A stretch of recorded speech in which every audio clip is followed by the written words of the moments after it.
Verse 7 says, in whom we have redemption through the blood, his blood, the forgiveness of sins, according to the riches of his grace. I want to thank Jesus for grace. For grace. I didn't earn it.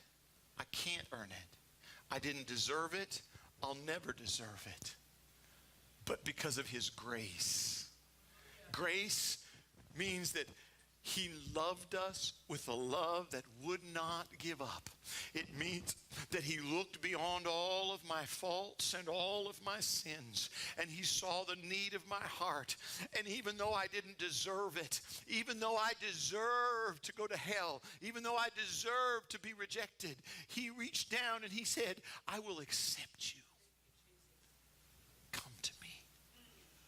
I want to thank Jesus for his grace. That's what I have reason to praise him for. Verse 8 says, wherein he hath abounded toward us in all wisdom and peace and prudence. Wherein he hath abounded. Everybody with me say, abounded. Abounded. That's kind of an old word. We don't run around saying, I am abounding today. We don't do that, you know.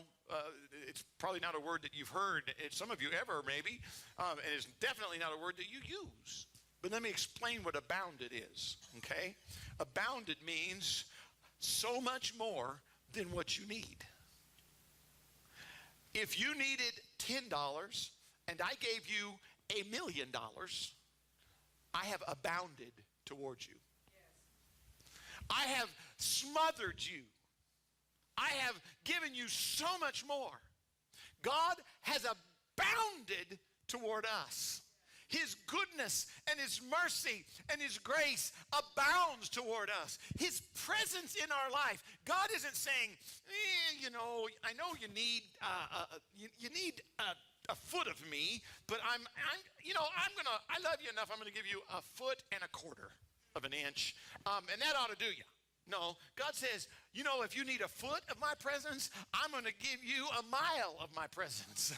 If you need an inch of my presence, I'm going to give you 10 miles of my presence. That is how God has abounded towards us, because he is abundantly more than what we need. Abundantly more. I want to thank Jesus because of who he is and what he has done in my life.